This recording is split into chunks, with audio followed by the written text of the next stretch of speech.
maqaa kan ilma kan hafuura qulqulluu Waaqayyo tokkoon amiin.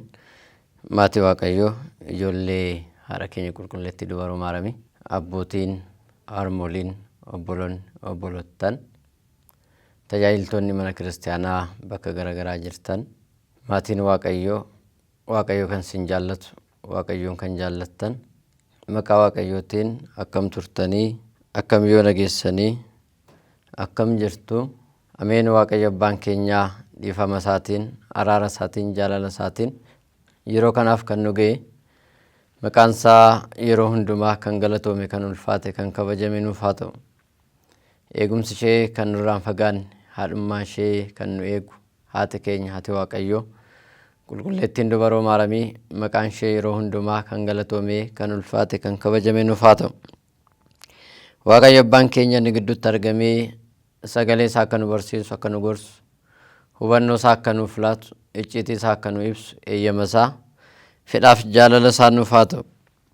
Akka eeyyama Waaqayyootti akka jaalala Waaqayyootti kan waliin ilaallu mata dureen barumsa keenyaa Wangeela Yohaannis boqonnaa 5 lakkoofsa 6 irratti sagalee jiru ta'a. Wangeela Yohaannis boqonnaa 5 lakkoofsa 6 irratti fayyuu ni barbaaddaayee fayyuu barbaaddaayee. Waa'ee sagalee isaatiif Waaqayyo abbaan keenya maqaan isaa yeroo hundumaa kan galatoome kan ulfaate kan kabajame nuuf haa ta'u. Sagalee kana kan dubbate uumaa keenya fayyisaa keenya qoricha keenya gooftaa keenya Iyesuus Kiristoos.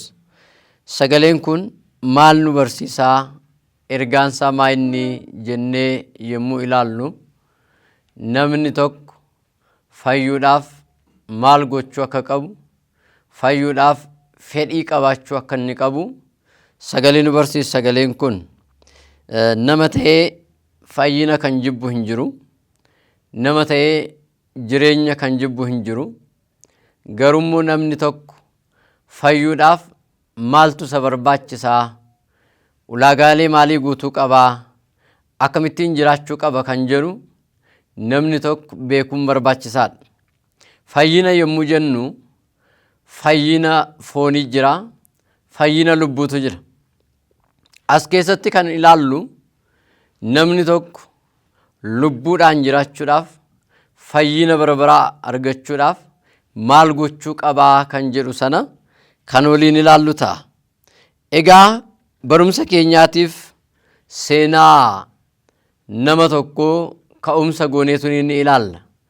Wangeela Yohaannis boqonnaa 5 lakkoofsa 1 kaasnee yoo dubbisnu namicha yeroo baay'eetiif waggaa 38 guutuu dhiphachaa ture, rakkachaa ture, dhukkubsachaa kan ture, seenaansaa kan nama gaddisiisu, rakkoonsaa kan nama gaddisiisu seenaa dhugaa ta'e seenaa nama tokko ni arganna. Wangeela Yohaannis boqonnaa 5 kana irratti namicha Matsaaguu jedhamutu jira. Namichi Matsaaguu jedhamu kun waggaa 38 guutuu dhiphachaa ture, cinqamaa ture, rakkachaa ture. Rakkinni isaa inni isarra ga'e sun waggaa 38 guutuudhaaf dhukkubsachaa ture. Naannoo Yerusaalemii baheetuni bakka Beetesaayidaa jedhamtu sanatti siree irratti waggaa 38 guutuudha kan inni ciise namichi kun. Beetesaayidaa kan jedhamtu kun naannoo ilmi namaa cuuphamee naannoo ittiin fayyina foonii kan ittiin argatu ture. Naannoon kun naannoo kanatti kan cuuphaa ture ergamaa Waaqayyooti. Ergamaan Waaqayyoo samiirraatii bu'ee yemmuu bishaan sana raasu, yemmuu bishaan sana eebbisu namni jalqaba dhaqeetuni gara bishaan sanaa keessaatti seene dhukkuba isaa kamirraayyuu fayyeetu baha ture. Namoonni hedduun bakka Beetesaayidaa jedhamtu balbala 5 galumsa 5 qabdi.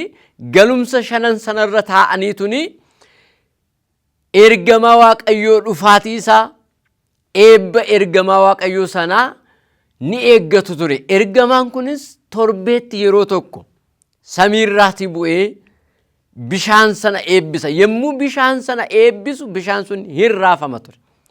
Yemmuu bishaan sun raafamu ergamaan Waaqayyoo akka bu'e ni beekama ture, ni eebbisa ture. Har'as bakkee garagaraatti maqaa qulqullootaatiin saballi burqee uummanni kiristaanaa yemmuu cuuphamu lubni tokko dhaabbatee cuuphaa sana haa raawwatu malee cuuphaa sana kan eebbisu kennaan sun bakka sanaatiif moggaasni kan kennameef qulqulloota sanadha. Bakka beeta saayidaa jedhamu kanattis beeta saayidaatti bishaan sana eebbisee gara tsabalaatti kan jijjiiru ergamaa Waaqayyoo ture. Ergamaan Waaqayyoo samiirraati bu'ee bishaan sana yemmuu eebbisu bishaan sun ni raafama. Yemmuu kana eebbifamuusaa ni beekama. Namni durseetuni gara bishaan raafame kana, gara bishaan eebbifame kana dursee namni seenee cuuphame dhukkuba isaa hundarraatiyyuu fayyee ni deema ture. Fayyinni kunis kan inni ta'u torbeetti yeroo tokko guyyaa sanbata xiqqaa sanbata duraati ture. Kuni maayinni fakkeenyi isaa maaliif yeroo hundumaa hin taane yoo jennu fayyinni bara kakuu moofaa keessa kan ture fayyina gaaddisaati malee fayyina jireenyaa miti, fayyina lubbuu miti. Yeroodhaaf ilmi namaa foon saarraati kan ittiin fayyu ture. Fayyinni inni dhugaa sun kan inni labsame bara kakuu haaraatti dhiifama gooftaa keenya Iyesuus Kiristoosiin nama ta'uu isaatiin booddee Waaqayyo uumaan keenya fayyina nuu labsee du'a barbadeessee jireenya yemmuu nuu labse sanatti fayyinni dhugaa sun kan inni labsame. Jalqaba garuu torbeetti tokko kan ta'e fayyinni dhugaan suni kan hin taane waan ta'eef yeroo sanatti namni gaarummaas hojjete, cubbuus hojjete kan inni gatamaa ture eessattidha? Si'oolitti waan tureef. Kanaaf torbeetti tokko godhamti ture. Ishumti torbeetti takka seenanii cuuphaniyyuu nama tokko qofatu cuuphamaa ture. Nama tokkittee qofatu cuuphamaa ture. Fayyina dhugaa miti yookiin immoo fayyina jireenya bara baraa miti, gaaddisadha, ka'umsadha, fakkeenyadha kan jedhameef kanaafidha. Yeroo sanatti warri fira qabu, warri aantee qabu, warri hirkoo qabu, warri gaaddisa qabu, warri nama qabu yemmuu hirkisaniituni bishaan sun yemmuu raafamutti isaan dursaniituni ni galchu ture.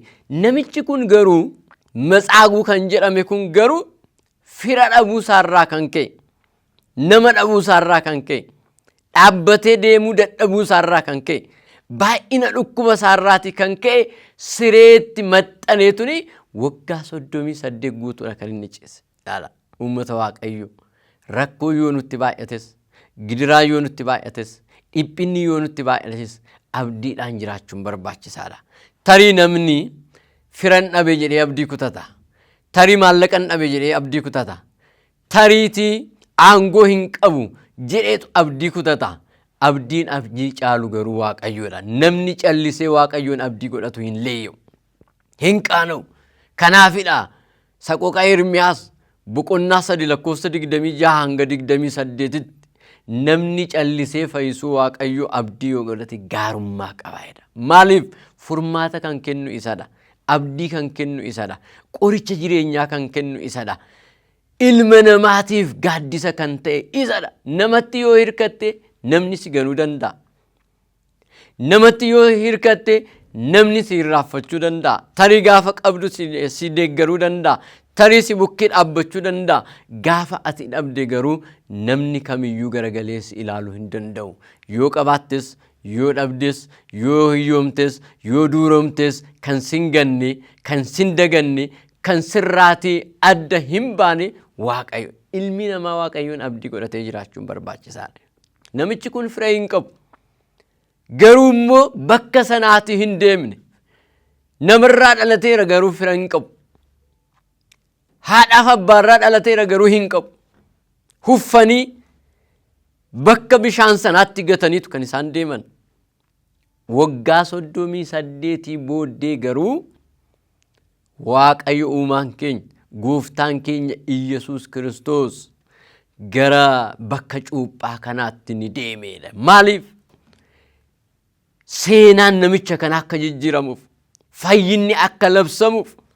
Inni kun maal nu hubachiisa jennee yommuu ilaallu ilmi namaa Addaam gannata keessaa bahee gara biyya lafaatti yommuu inni darbatame gara biyya lafaatti yommuu inni bahee godaanee dhufe sana Waaqayyo uumaan keenya fayyisuudhaaf samii irraatii bu'ee qulqulleetti dubaroo maaramii irraatii dhalatee foon ishee irraatii foon lubbuu ishee irraatii lubbuu gonfatee dhufee nu fayyisuusaa kan inni ibsudha. Kanaaf Yerusaalem irraatii baheetuni gara beeta Saayidaa gara balbala hoolotaa jedhamteetuni waamamtu sanaatti gooftaan keenya Iyesuus Kiristoos ni imale. Yeroo naannoo sanatti deemu namichi kun ciisee jira. Namicha kana argeetuni ni gaddeefedha. Dhugaadha. Waaqayyo hoolota isaatiif kan gaddu.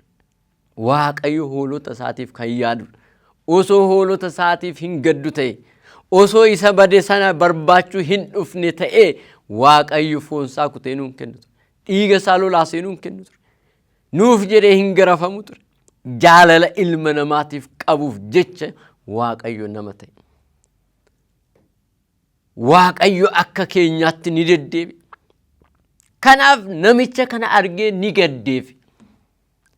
Gara isaatti deemeetuni fayyuu ni barbaaddaa jedheen. Laala mata dureen barumsa keenyaa isa kana. Fayyuu ni barbaaddaa jedheen. Namoonni tokko maal akkamittiin kana gaafataa?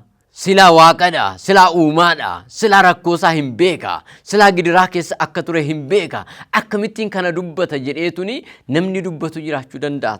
Namni gungumuu jiraachuu danda'a. Akka inni dhukkubsatu hin beeku Waaqayyo hin beeka. Dhiphina keessa akka jiru hin beeka. Garuu maa inni Waaqayyo dirqisiisee kan bitu miti. Waaqa dirqisiisee bulchu miti. Abbaa jaalalaati, abbaa dhugaati, abbaa jireenyaati. Fedhiidhaan kan inni nu bulchu. Fedhiidhaan kan inni nu jiraachisu. Wanti nu fayyadu sun kan nu fayyadu yoo ta'eyyuu dirqamaan nutti fe'eetu ni fudhadhu jechuun. Abbaa biyya lafaa yoo ilaalle daa'ima isaa wanta maluufi qabu yemmuu laatuufi fedhii daa'ima sanaa hin eegu. Maal eega irra caalaatti wanta isa fayyadu hamaaf gaarii isaa adda baasee isa gaarii sana ni laataaf. Yoo nyaata ta'e nyaatu malee hin jiraatu mucaansaa. Kanaaf maal godha? Uleedhaan irra dhaabbatee akka inni nyaatu taasisa. Barumsa jibbataanaani uleedhaan irra dhaabbatee akka inni baratu taasisa. Bor isa fayyada waan ta'eef kan isa dirqisiisu jibbeetu osoo hin taane sirreessuudhaaf soroorsuudhaaf irra dhaabbateetu. Waaqni keenya garuu akkasuma waaqa dirqamaan bichisiisu jalqaba nu barsiisa. Bishaaniif abidda sana nuu qopheesse nuu kaa'eetu kan si fayyadu fudhadhu kan jedhudha waaqni keenya. Ibidda yoo fudhatte hin si guba, hin si balleessa, hin si miidha. Bishaan yoo fudhatte garuu si qulqulleessa, eebuu si baasa. Kana si godha jedheetuni erga hubachiisee booddee Waaqayyo ati immoo kan barbaadde filadhu.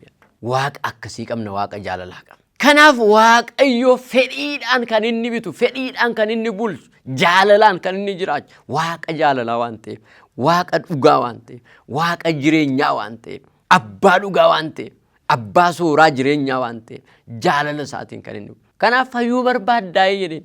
Laala namichi kun maal jedhe? Fayyuun barbaadaa jedhe. Garuu yeroo bishaan kun raafamu ergamaan Waaqayyoo samii irraatii bu'ee bishaan kana yemmuu eebbisu yemmuu raasu namoonni hedduun na dursaniituni gara bishaan sanaatti seenu. Garuu immoo ani immoo nama hin qabu. Laala fayyuun barbaada garuu nama hin qabu. Maal jechuu isaati uummata Waaqayyo? Namoonni hedduu cinaasaa ciisanii jiru. Bukkeessa namoota hedduutu jira. Haadha qaba, abbaa qaba, irraa dhalateera. Garuu nama hin qabu jedhe. Nama jechuun maal jechuudha uummata Waaqayyo? Nama jechuun anaaf isin foon waan uffanneef qofa nama jedhamuu hin dandeenye. Waan nyaannu waan dhugnuuf qofa nama jedhamnee waamamuu hin dandeenye. Waan deddeebinuuf qofa nama jedhamnee waamamuu hin dandeenye. Hubannoon qabnu taanaan nama hin jedhamnu. Amalummaa namummaatiin hin deddeebinu taanaan, amalummaa namummaa hin qabnu taanaan, amalummaa namummaatiin hin jiraannu taanaan nama jechuun hin danda'amu. Nama jechuun maal jechuudha? Akka isaatti isa kaanis kan jaallatu, hiriyyaasaa kan jaallatu, nama isa kaaniif gaarii kan yaadu, ofii gaarii kan hojjetu, namoota kaaniif illee gaarii kan yaadu, warra rakkataniif nama ta'ee gaaddisa ta'ee hirkoo ta'eetuni kan eegu, beelaan akka jiru yeroo nyaatu beelaa kan yaadatu, yeroo dhugu eebotaa kan yaadatu, yeroo uffatu immoo warra qullaa jiran kan yaadatu. warra beelaan, warra dheebotan, warra rakkatan, warra dhiphatan isaaniin kan yaadan nama jechuun isa akkasiiti. Nama jechuun of jaallatee kan jiraatu miti, of tuulummaan kan jiraatu miti, ana malee kan jedhu miti, garaasaa qofaaf kan jiraatu miti. Kun amalummaa namaa miti. Amalummaan namaa isa kaaniifis kan yaadu, isa kaaniif akka mataa isaatti kan ilaalu, rakkoon namaa rakkoo kooti kan jedhu, hir'inni namaa hir'ina kooti kan jedhu, hir'ina namaa kan hirmaatu, rakkina namaa kan hirmaatu, gammachuus gaddas waliin kan dabarsu. Kana ta'uu baannaan ilaalcha gaarii hin qabnu taanaan, yaada gaarii hin qabnu taanaan, waan qabnu irratti wal nyaanna taanaan, waan qabnu irratti wal jibbina taanaan, qooqaan wal qoonna taanaan, biyyaan wal qoonna taanaan, wantoota garagaraatiin wal qoonna taanaan bineensa irraatii adda miti jechuudha. Ufumaa foon uffannee deemna malee. Bineensa yoo ilaaltan fakkeenyaaf yoo fudhattan, bineensi gartuu ishee ilmoo isheerree yommuu itti waraantutti jira. Saree yoo ilaaltan daandiirra yoo deeman lafee tokko lafatti yoo argatan jalqaba lafee sana fudhatanii nyaachuutiin dura lamaan isaaniitu wal nyaata. Osoo isaan lamaan isaanii wal nyaatanii kan biraan immoo dhuftee jalaa fudhattee soggite. Kun amala bineensaatiidha. Wal nyaachuun, wal jibbuun, wal gaarreeffachuun, wal waraanuun, wal irratti ka'uun kun amala namummaa miti, amala bineensaati. Namichi kun nama hin qabu weedhe. Nama maal ta'u? Nama isa hirkisu, nama isa wajjiniin dhaabbatu, nama isaaf gaaddisa ta'u. Yemmuu bishaan sun raafamu dursee dhufee hirkisee gara cuuphaa sanaatti nama isa gashu nama hin qabu kan jedheef isa kana. Malee namni hedduun himaa jiru. Uni akkami amalli keenya, amalummaan namummaa keenya maal fakkaata? Dhuguma nuyi nama jedhamuudhaaf ulaagaa namummaa guunnee irraa laata? Qulqulluu Daawit mucaasaa yemmuu gorsu maal jedhaa? Jalqaba yaa mucaa koo nama ta'eedha kan inni jedhe. Namas ta'ee. Maaliif nama ta'e jedheeni? Matsaafa Moototaa isa jalqabaa boqonnaa 2 lakkoofsa 3 irratti argan. Matsaafa Moototaa isa jalqabaa boqonnaa 2 lakkoofsa 3 irratti yaa mucaa koo jabaadhu namas ta'e jedheen. Ilaala. Maaliif Salamoon gara fuulduraatti bulchiinsa sana fudhatee uummata hedduu bulcha. Mana kiristaanaa bulcha. Aangoo guddaatutti kennameera. Sooressi isa bira dhufa. Hiyyeessi isa bira dhufa. Beekaan isa bira dhufa. Wallaalaan isa bira dhufa. Aangoo isaa dawoo godhateetuni isa sana akka inni wanta yaraa hin hojjenneef, tokko sooressa jedhee, tokko hiyyeessa jedhee akka hin qoonneef, cubbuu akka hin hojjenneef, nama hunda ija tokkoon akka laaluuf, nama hundaaf yaada tokko murtee tokko akka inni murteessuuf qulqulluu Daawit osoo hin du'in dura galaan inni ilma isaatiif galeesse isa kanadha.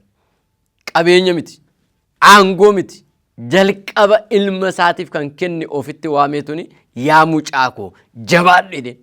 Jabina sana keessatti immoo nama ta'ee jedheen. Hubannoo qabaadhu jechuusaati. Ilaalcha gaarii qabaadhu jechuusaati. Waaqayyoon fakkaadhu deemi jechuusaati. Wanta Waaqayyo siin jedhe sana raawwadhu jechuusaati. Abboommii Waaqayyo irraati. Daandii Waaqayyo irraati, seera Waaqayyo irraati jallattee hin deemini jechuusaati. Kanaaf nama ta'ee jedheen. Nama ta'uun barbaachisaadha.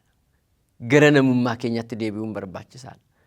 Akka bineensaa wal nyaachuun, akka bineensaa wal gaarreeffachuun, akka bineensaa wal jibbuun barbaachisaa miti. Har'a maal argina? Amalummaa bineensaa argina. Bineensi illee wal beeka. Horiin horii wajjin nyaatti, waraabessi illee waraabessa wajjin nyaata, saroonni illee saroota wajjin nyaata, leenci illee leenca wajjin nyaata, waliin nyaatu. Ilmi namaa garuu har'a ilaalcha kanallee hin qabu, yaada kanallee hin qabu. Hunduu garagara isaatti fiiga malee waliin ilaalu, waliin hin jiraatu, waliin hin qooddatu, gaddaaf gammachuu waliin hin dabarsu. Kanaaf nama hin qabu jedhe namichi kun. Dhugaadha, nama gaddisiisa. Dhukkuba isaa irratti immoo nama dhabuun isaa immoo nama gaddisiisa. Namni guyyaa tokko torbee tokko dhukkubsatee yoo ciise baay'ee nama dhiphisa. Namichi kun waggaa 38 nama dhabe. Maaltu isa nyaachisa laati? Maaltu isa dhobaasa laati? Maaltu isa hirkisa laati? Eessatti bobbaa deema laati? Eessatti qulqullaa'a laati? Kun hundumtiyyuu namicha kanaaf rakkoodha. Nama dhabuunsa. Kanaaf nama taanii argamuu barbaachisa. Nama hin qabu jedhe. Yeroo kana Waaqayyo namicha nanaa jedheen siree kee baadhuutti deemi jedheen. Laala. waggaa 38 guutuu kan dhiphate kan rakkate kan cinqame kan ciisaa ture nama dhabeetu ni gaddaa kan ture namichi kun Waaqayyo seenaa isaa jijjiireef bakka kufaatii isaatii isa kaase namicha nanaa jedheen kai siree kee baadhuuti deemi jedheen namichi kun yeruma sana fayyee siree isaa baattateetu ka'eera galanni ulfinni Waaqayyoof haa ta'u argitanii Waaqayyo seenaa ni jijjiira uumaan keenya gooftaan keenya Iyesuus Kiristoos qoricha barabaraa fayyisaa barabaraa ta'uu isaa ni argina argitanii wangeela Luqaas boqonnaa 2 lakkoofsa 11 irratti maal jedhe ergamaan Waaqayyo yeroo Beetlihemitti misraachuu sana labsu misraachuu sana dubbatu maal jedhe misraachuu isinitti himaa magaala Daawititti qorichi innis Kiristoos gooftaa kan ta'e isinii dhalateera eenyu qorichi isiniif dhalateera qorichi kun eenyuun gooftaa keenya Iyesuus Kiristoos qorichummaan gooftaa keenya Iyesuus Kiristoos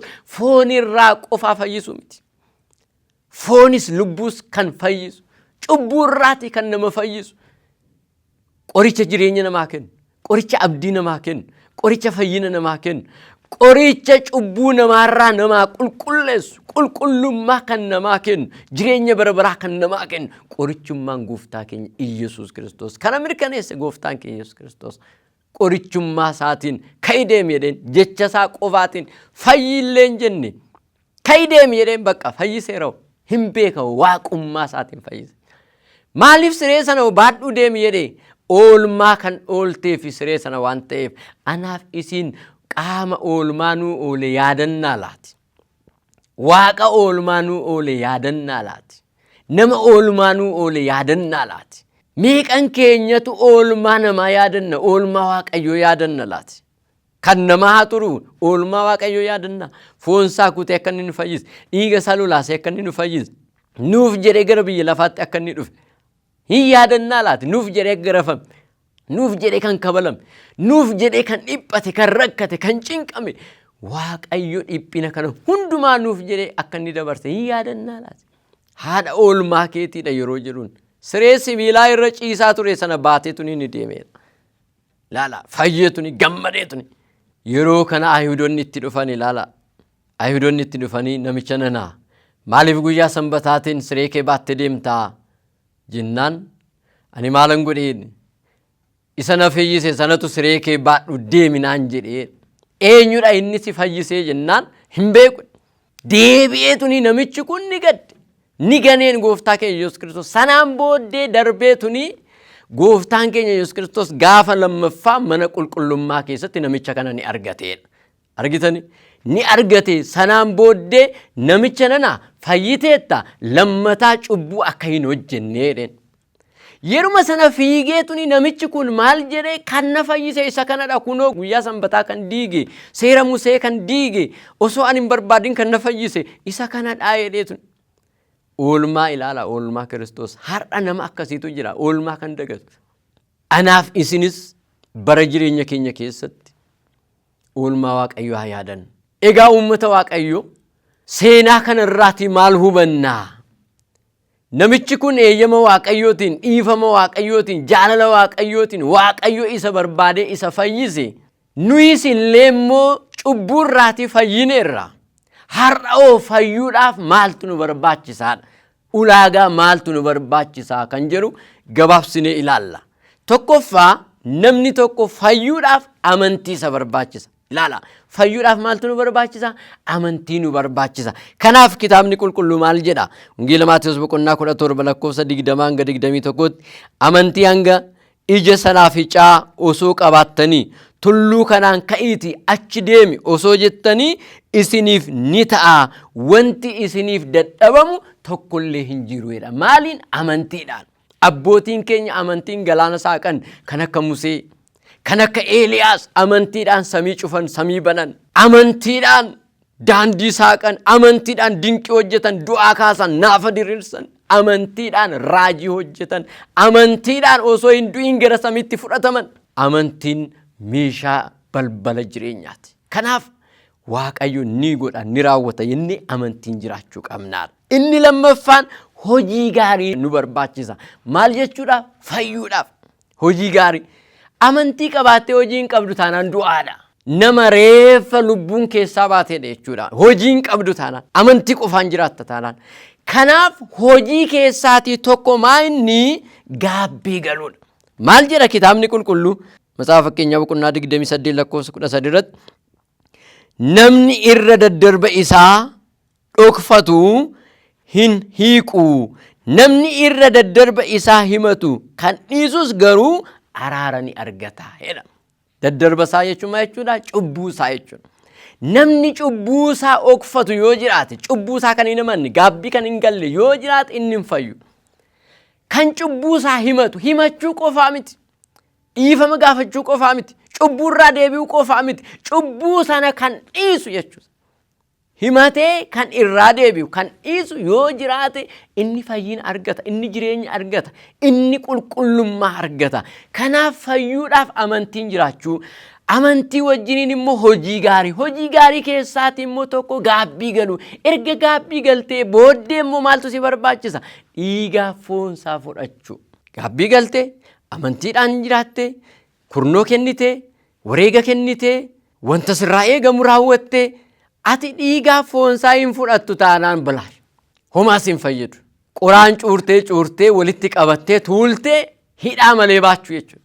Kanaaf hidhaan icciitiilee hunda, hidhaan walitti qabaa hunda qulqullummaaf kan si geessisu, eebbaaf sugaaf kan si geessisu, jireenyaaf kan si geessisu inni dhiigaa foon Kiristoosiin fudhachuudha. Kanaaf Wangeela Yohaannis boqonnaa 6 lakkoofsa 51 hanga 58tti foon koo kan nyaate, dhiiga koo kan dhuge jireenya bara baraa argata.